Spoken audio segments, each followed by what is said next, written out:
आज का ये एपिसोड शुरू करने से पहले एक छोटी सी बात। क्या आप भी अपना पॉडकास्ट बनाने की सोच रहे हैं?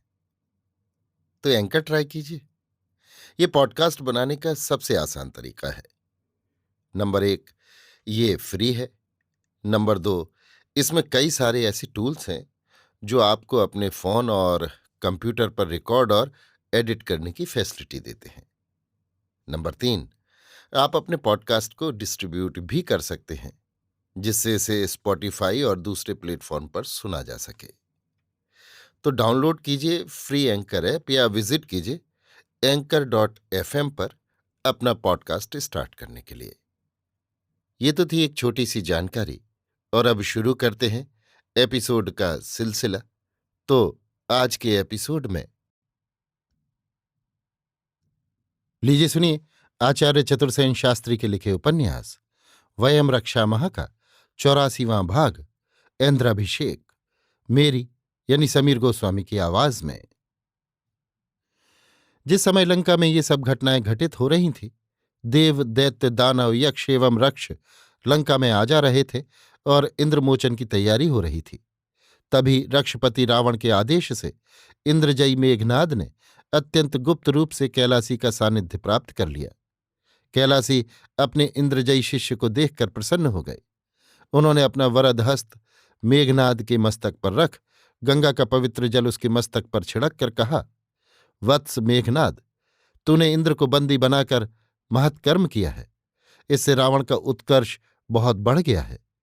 अब मैं तेरा इंद्राभिषेक गंगा के इस पवित्र जल से करता हूं, और इस अवसर पर तुझे कुछ दिव्य विभूतियां भी देता हूं। उन विभूतियों से संपन्न होकर तू प्रहष्ट मन लंका को जा और रावण से कह कि अब वो इंद्र को छोड़ दे।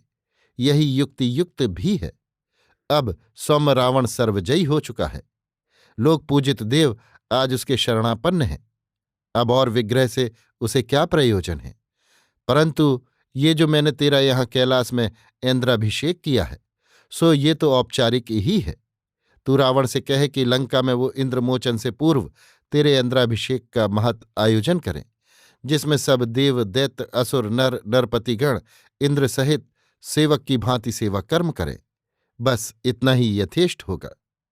इतना संकेत करके देवाधिदेव महादेव रुद्र ने हंसकर देवजय मेघनाद की ओर देखा। मेघनाद ने बद्धांजलि विकार रहित हो कहा, मेरा ये शरीर देवाधिदेव के अधीन है। मैं तुझ पर प्रसन्न हूं। कहकर रुद्र ने साभिप्राय दृष्टि से अपने चिरकिंकर नंदी की ओर देखकर कहा, अरे जा, सुमेरु पर उसे ले जा और सब दिव्य विभूतियां इसे दे दे। इस प्रकार रुद्रदेव का संकेत पाकर गणनंदी ने तत्क्षण भूतासन पर आरूढ़ हो सुमेरु यात्रा की। सुमेरुपति चक्रदंड विद्याधर ने नंदी के मुख से रुद्र का आदेश सुना तथा मेघनाद का परिचय पाकर कहा, वत्स, मैं मोहिनी विद्या का अधिष्ठाता हूं। जिसके पास ये विद्या होती है वो अजेय हो जाता है। इस विद्या का प्रभाव बड़ा दुर्धुर्ष है। संक्षेप में तू इतना ही जान कि अव्यक्त में संपूर्ण शक्ति और अणुशक्ति उत्पन्न होती है। उनमें से प्राण शक्ति से उत्पन्न हुआ नाद बिंदु मार्ग में जाकर तटतत्व और कला समेत विद्या आदिक मंत्रता को प्राप्त होता है। ज्ञान और तप से सिद्ध इस विद्या का प्रभाव दुर्लंघ है। सो पुत्र, तुझे मैं ये मोहनी और परिवर्तनी विद्या देवाधिदेव रुद्र के आदेश से दूंगा। अब तू 7 दिन तक सर्पों की बामी में सर्पों के साथ रह। ये सुनकर मेघनाद उस विद्याधर को प्रणाम कर सर्पों की बामी में चला गया। अनेक सर्पों ने उसे दंश किया, पर विद्याधर के विषहर प्रयोग से उस पर विष का प्रभाव नहीं हुआ। जब वो विष को सह गया तो विद्याधर ने दिव्य सम्मोहनी विद्या मंत्र सहित उसे दे दी।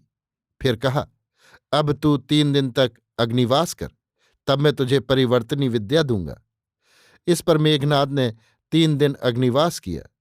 जब वो अग्नि को सह गया तो विद्याधर ने उस पर कालांत सिद्धि का प्रयोग किया। उसने काकनी स्त्री का सहवास रखकर गगन तत्व बनाया। काकनी उत्पन्न पुत्र का सद्योविट वायु, काकनी पुष्प तेज तथा तत्पुत्र शोणित जल तत्व बनाया। काकनी पुत्र का सर्वांग पृथ्वी तत्व निश्चित किया।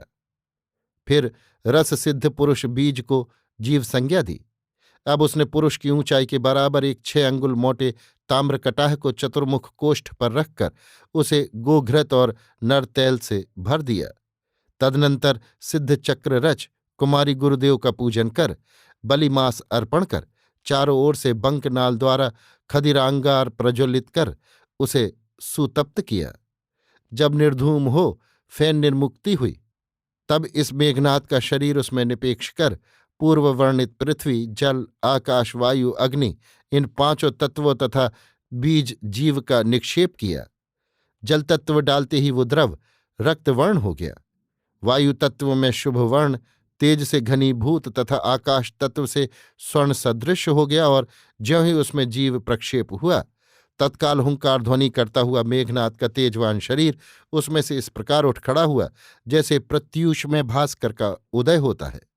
वो दिव्य तेज महाकाय महाबल पराक्रम 9,000 हाथियों का बल धारण करने वाला वज्रदेह दिव्य रूपवान क्षुत पिपासा निर्मुक्त सब भोगों को भोगने में समर्थ इच्छा सिद्ध मेघनाद नवरूप में विकसित हो गया।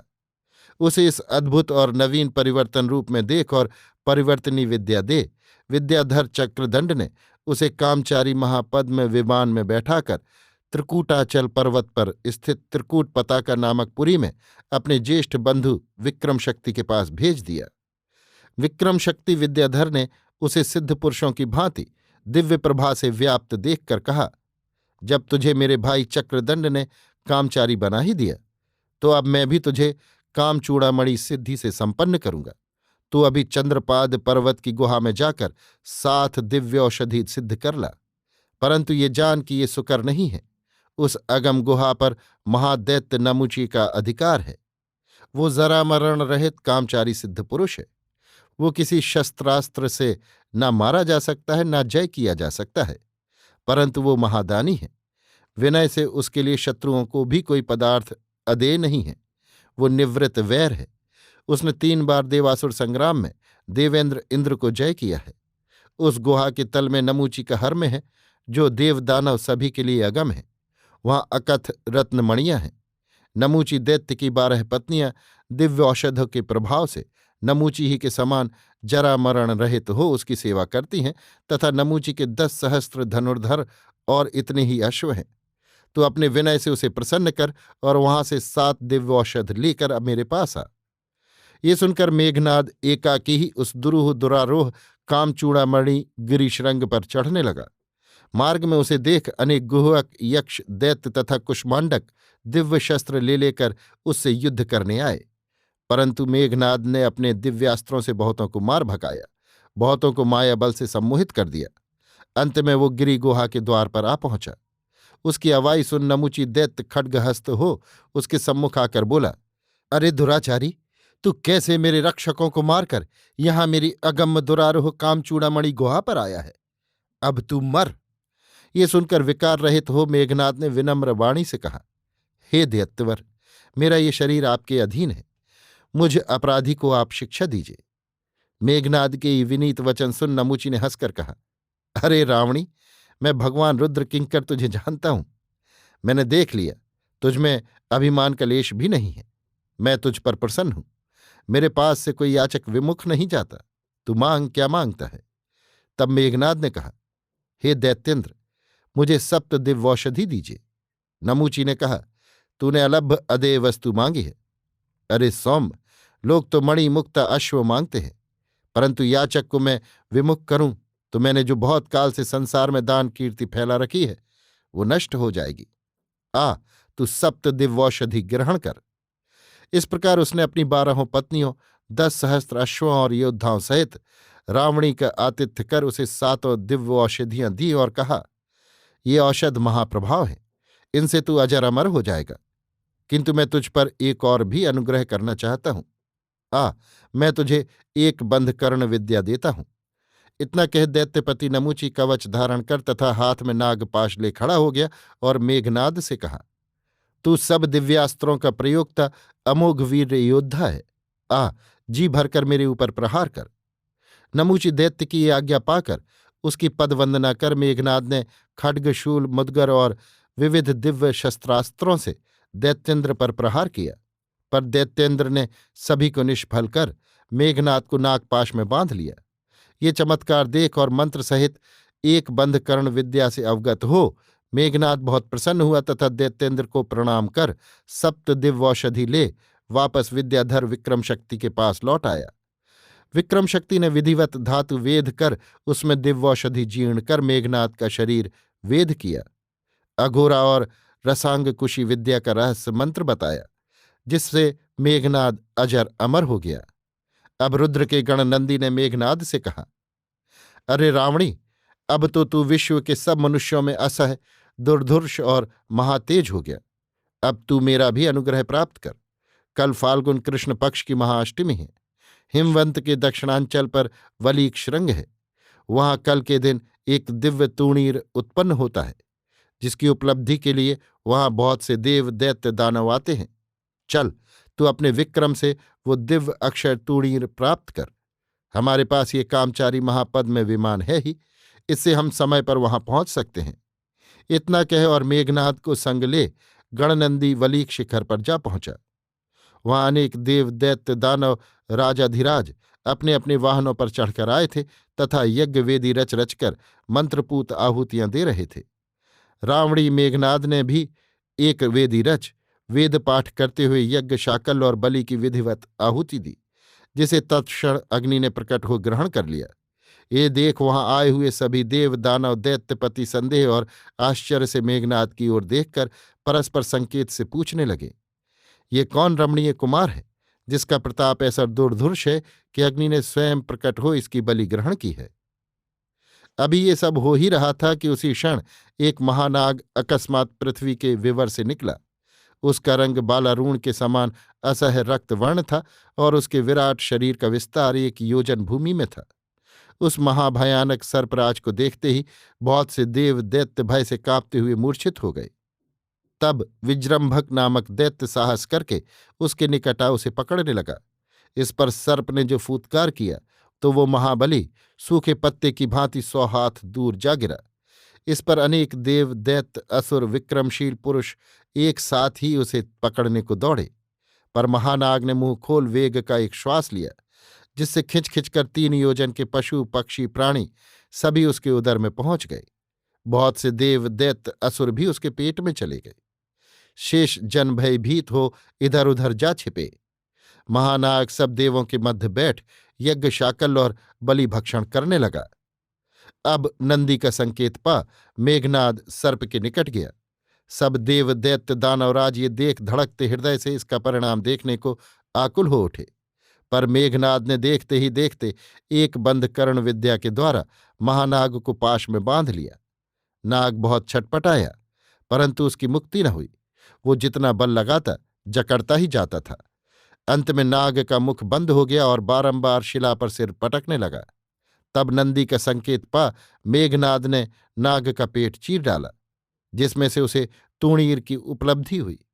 ये देव दानव दैत्य दुर्लभ अक्षय तूणीर पाकर मेघनाद अत्यंत प्रसन्न हुआ और उसके विक्रम से प्रसन्न हो सब देव दैत्य दानवों ने उस पर पुष्प वर्षा की। परंतु कालचक्र दैत्यों के अधिपति ने दूत भेजकर कहलाया कि प्राण बचाना चाहता है तो वो तूणीर हमें दे दे। इस पर मेघनाद ने हंसकर दूत से कहा, अरे दूत, अपने स्वामी से कहे कि मेरे बाणों से उसका शरीर ही तूणीर हो जाएगा। तूणीर सिद्ध होने पर नंदी ने कहा, अब चल धनुष भी सिद्ध करें। ये कह वे दोनों हेमकूट को उल्लंघन कर उसके उत्तर में मानसरोवर तट पर जा पहुंचे। वहां कालचक्र दैत्य पहले ही से आ वेदी रच घृत और स्वर्ण कमलों से हवन कर रहा था। मेघनाद ने भी वेदी रच घृत और स्वर्ण कमलों से वेद पाठ का हवन करना आरंभ कर दिया। तब नंदी ने कहा, हे वीर, यहां से उत्तर में कीचक नामक बांसों का वन है। उसमें भयानक सर्प रहते हैं, जिसके कारण कोई वहां पहुंच नहीं सकता। जो पहुंचता है पीछे लौटता नहीं है। तू साहस करे तो जा और धनुष के उपयुक्त बांस काट ला। बांस काटकर इस सरोवर में छोड़ दे तो वे दिव्य धनुष बन जाएंगे। मेघनाद ने साहस करके कीचक वन में प्रवेश किया और 7 दिन तक सर्पों का संहार करता रहा। अंत में उपयुक्त बांस काट मानसरोवर में छोड़ दिया। यथा समय उसे एक दिव्य धनुष प्राप्त हो गया, जिसे ले वो कालचक्र दैत्य के सम्मुख आया और कहा, हे दैत्येंद्र, तुमने मुझसे युद्ध याचना की थी और मैंने भी युद्ध वचन दिया था। आओ, अब दोनों के मनोरथ पूर्ण हो जाए। ये सुन कालचक्र दैत्र ने क्रुद्ध हो बाणों की वर्षा से मेघनाद को छा लिया। दोनों वीरों में विकट युद्ध हुआ और भांति भांति के शस्त्रास्त्रों का प्रयोग संहार हुआ। अंत में मेघनाद ने कालचक्र दैत्य का सिर काट लिया। उसके मरने पर सब दैत्यों ने मेघनाद की अधीनता स्वीकार कर उसकी पूजा की। इस प्रकार सब भांतिकृत मनोरथ हो मेघनाद दिव्य विभूतियों से विभूषित हुआ। तब नंदी ने कहा, हे रावणी, भगवान भूतनाथ देवाधिदेव रुद्र की तुझ पर कृपा है। उनके प्रसाद से तू विश्वपति बन गया। अब तो तू अपने पिता त्रिलोकपति रावण को भी जय कर सकता है। फिर अब विलंब का क्या प्रयोजन है? जा, लंका में अपना इंद्राभिषेक कराकर इंद्रमोचन कर और पृथ्वी के सब भोगों को भोग। नंदी की ये वचन सुन मेघनाद ने कैलाश की ओर मुख करके कैलाशपति पुरुष को भूमि पर गिर प्रणिपात किया। फिर शिवकिंकर नंदी की अभिवंदना कर कामचारी महापद्म विमान पर चढ़ लंका की ओर उड़ चला, मन की गति से। मेघनाद का लंका में भव्य स्वागत हुआ। देवाधिदेव का प्रसाद रावण को भा गया। उसने तत्क्षण पुत्र मेघनाद के इंद्राभिषेक की घोषणा कर दी। देश देशांतरों में दूत भेज बंधु बांधव नर नाग देव दैत्य दानव सभी को बुला भेजा। महिदेव जगज्जयी रक्षपति का संदेश पा भूमंडल के निर्वंश नरपति अपने दलबल लेकर लंका आने लगे। भीड़ भाड़ और धूमधाम ऐसी बढ़ी कि रात दिन में भेद न रहा। लंका के राक्षस अतिथि सत्कार करके सब आगत समागतों को प्रसन्न करने लगे। महिदेव रावण ने सभी की सुख सुविधा का पूरा विचार रखा। वाद्यों की तुमुल ध्वनि से दिशाएं व्याप्त हो उठी। सुगंध द्रव्यों की हवन से 100 योजन का वातावरण सुरभित हो उठा। अनेक प्रकार के भक्ष्य भोज्य लेह चूष्य पानक तैयार करने में सहस्त्रों सूदक जुट गए। विविध प्रकार के लाव तित्तिर कपोत शूकर मृग महिष अज मार मार कर स्वादिष्ट पाक तैयार होने लगे। सुगंधित मदिराओं की नदी लंका में बहने लगी। इस समारोह में प्रथम बार ही लंका में देव दैत्य नाग असुर यक्ष गंधर्व आर्य व्रात नर सभी जातियों के मूर्धन्य पुरुष एकत्रित हुए। किसी को किसी भांति की असुविधा न हो, इसका पूरा ध्यान रखा गया। इसी अवसर पर पृथ्वी भर में सार्वभौम महातेज बाण भी लंका में महाप्रतिष्ठ हुआ। समारोह का नेतृत्व किया रावण ने। महिदेव की प्रतिष्ठा भूमि से आगत समागत भूमंडल के देव दैत्य नाग दानव मानवों के प्रतिनिधियों ने अपना दास भाव प्रकट करने के लिए समारोह में सेवाएं प्रदान की। 12 आदित्यों के प्रतिनिधियों के बीच देवराट इंद्र ने सप्त समुद्रों सप्त तीर्थों सप्त महाकूपों का जल मणिकलश में भर मेघनाद के मूर्धा पर अभिषेक किया। सप्तद्वीपपतियों ने उसकी पीठ के पीछे खड़े होकर उसके मस्तक पर छत्र लगाया। निर्वंश के 700 नरपतियों ने अतिरथी मेघनाद के रथ के अश्वों की वल्गु पकड़ रथ हाँका। इसके बाद लोक लोक के आगत समागत लक्ष लक्ष निर्वंश के प्रतिनिधियों ने महिदेव सप्तद्वीपपति सर्वजयी रावण और इंद्र दमन करने वाली अतिरथी मेघनाद मृत्युंजय का जयघोष किया। उस जयघोष से पृथ्वी की दिशाएं कंपित हो गईं। भूलोक चलायमान हो गया। समारोह की समाप्ति पर महिदेव ने अपनी सारी ही संपदा याचकों को लुटा दी। रावण ने ऐसा दान दिया कि किसी त्रिलोकपति ने नहीं दिया होगा। स्वर्ण रत्न मणि माणिक मुक्ता कस्तूरी अंबर केसर कौशितक कौशे हर्म सौध सभी कुछ महिदेव ने याचकों को दिया। फिर महातेज महाप्रतिष्ठ पिता पुत्र ने सब भांति सत्कृति कर सब सम्मान्य अतिथियों को विदा किया। सबके बाद सहस्त्र भार रत्न आभरण सहस्त्र दिव्य हाथी और सहस्त्र कुमारिकाएं दासियां देकर देवराट इंद्र को बंधन मुक्त कर देवों सहित लंका से विदा किया। अभी आप सुन रहे थे आचार्य चतुर्सेन शास्त्री के लिखे उपन्यास वयम रक्षा माह का 84वां भाग इंद्राभिषेक, मेरी यानी समीर गोस्वामी की आवाज में।